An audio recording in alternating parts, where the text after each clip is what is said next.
Well, now we'll focus on our topic, which is CEOYLA, celebrating the memory and leaders of CEOYLA.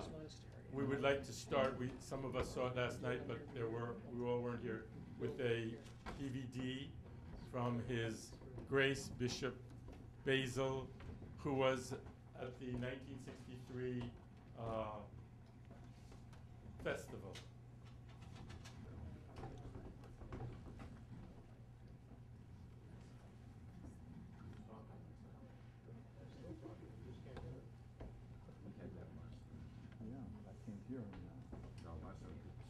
It's Muresan, Pennsylvania, as well as several other Orthodox parishes throughout the Mon Valley. When we heard of the festival,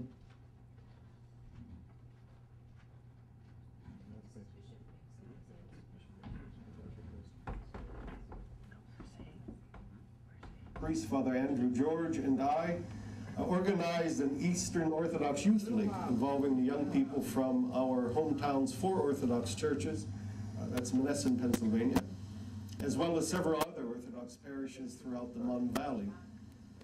When we heard of the festival being sponsored in Pittsburgh, which is only about 20 to 30 miles away from our hometown, we decided that it would be good for all of us to attend, and we rented a bus and made our way to Pittsburgh, to the Civic Arena, which was still new at that time. The place was filled with thousands and thousands of Orthodox persons. There were choirs from all of the Orthodox jurisdictions that were singing before the Vesper service. I remember very well the excitement of all the people in the arena, especially the young people in our group. This was a real celebration of Orthodoxy. When the hierarchs entered, we all were straining our necks to see so many bishops together for the first time, as well as a young novice who had returned from a monastery in France to begin the first English language women's monastery here in America. That was the former Princess Ileana, now known as Mother Alexandra, who founded Holy Transfiguration in Elwood City. The service was magnificent. The choir was beyond description. For the Vesper service, the entire 1,500 voice choir sang together. At the end of the service, there was a particularly thrilling moment, especially for a 14-year-old boy from a small town in southwestern Pennsylvania. As we all stood and were led by that combined choir singing God Bless America, the retractable dome opened. That was a real novelty in those days, and before we knew it, all 15,000 of us were singing God Bless America under a crystal clear blue sky. And the large cross that was hanging over the stage where the altar had been set up was swaying in the wind. It was a real triumph of Orthodoxy.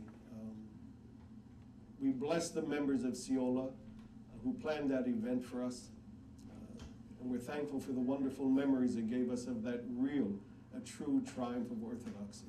May it inspire us to continue in that same way and do even greater things to the glory of God, for the upbuilding of Holy Orthodoxy here in our nation, and for the salvation of souls. Thank you. We'll build on this greeting and this remembrance, and we're going to start our program with an overview and an introduction and a understanding of the CEOYLA movement by Ron Muresan, who is from Michigan and who has spent the whole year researching, looking through archives, putting together primary sources. His biography is in the booklet here. After Ron, we'll hear from Jim Demetrion, who was a participant in the 1963 assembly and who's a member of the board of OCL. I think, Jim, you're one of the founders of OCL, founding members. 2 years.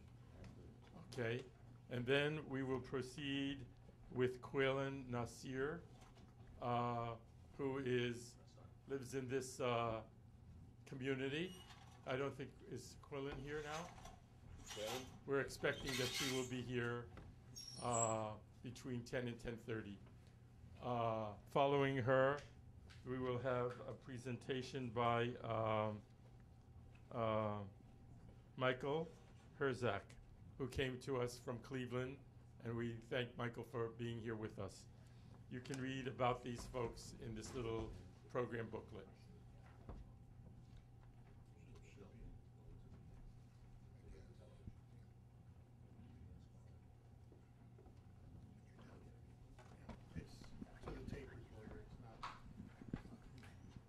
So I can just put it here and it'll pick me up? Great. If the sound man can